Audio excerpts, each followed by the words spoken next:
ഇപ്പൊ എങ്ങനെയുണ്ട്? ഞാനിപ്പൊ ചാവും. അത് വെറും തോന്നലാണ്. ഈ ധൂമ ചികിത്സ ഞങ്ങളുടെ സിദ്ധവൈദ്യത്തിലെ ഒരു പ്രധാന ഇനമാണ്.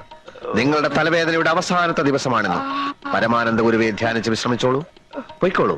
ശരി. അടുത്ത ആള് വരിക.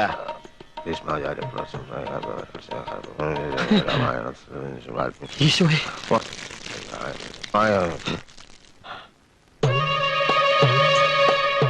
ബന്ധങ്ങളുടെ കെട്ടുപാടുകൾ പൊട്ടിച്ചെറിഞ്ഞ് സർവസംഘ പരിത്യാഗിയായി ജീവിക്കുന്ന ഒരാളാണ് ഞാൻ. ഇവിടെ വന്ന് എന്റെ സ്വൈര്യം കെടുത്തരുത്. ഞാൻ ബന്ധുവായിട്ടല്ല, രോഗിയായിട്ടാ വന്നിരിക്കുന്നത്. എന്റെ ഇടത് കൈ നിർജീവമാണ്. അങ്ങ് വലിയ സിദ്ധവൈദ്യനാണല്ലോ, സെക്കൻഡ് വെച്ച് രോഗങ്ങൾ മാറ്റുന്ന സിദ്ധവൈദ്യൻ.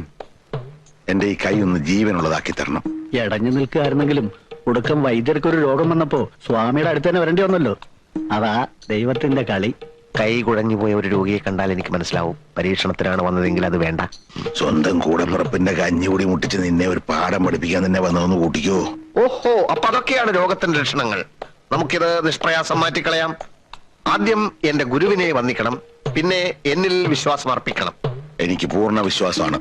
എങ്കിൽ മിനിറ്റുകൾക്കകം ഈ കൈ വീശി വീശി നിങ്ങൾ ഇവിടുന്ന് തിരിച്ചു പോകും.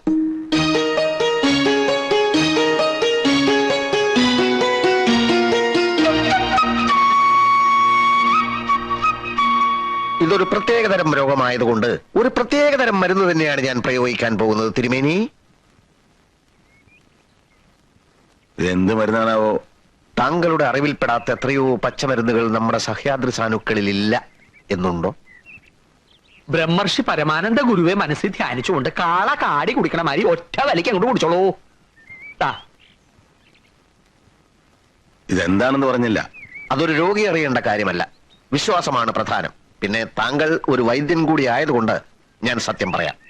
ഇത് ഉമ്മത്തിൻ കായ അരച്ചു കലക്കിയതാണ്. എടാ ദ്രോഹി, ഇരിക്കാനാ പറഞ്ഞത്. ഇവിടെ എന്റെ നിയമമാണ്. മരുന്ന് കുടിക്കൂ. ഉമ്മത്തുംകായ അരച്ച് കലക്കി കുടിച്ചാൽ ചത്തുപോകുന്ന ആർക്കാണ് അറിഞ്ഞുകൂടാത്തത്? ഉമ്മത്തിൻകായ വിഷമാണെന്ന് എല്ലാവർക്കും അറിയൂ. പക്ഷെ ഈ പ്രത്യേക വാതരോഗത്തിന് ഉമ്മത്തിൻകായ ഔഷധത്തിന്റെ ഫലം ചെയ്യുന്ന പലർക്കും അറിയില്ല. ഓഹോ, എന്നാ തിരുമേനി ഇതിന്നൊരു കവളം കൊണ്ട് കുടിക്കുക, എന്നിട്ട് ഞാൻ കുടിച്ചോളാം. വാതരോഗം ഇല്ലാത്തയാൾ ഇത് കുടിച്ചാൽ അപ്പ തട്ടിപ്പോകും. താങ്കൾക്ക് വാതരോഗമുണ്ടല്ലോ, അതുകൊണ്ട് ധൈര്യമായി കുടിച്ചോളൂ.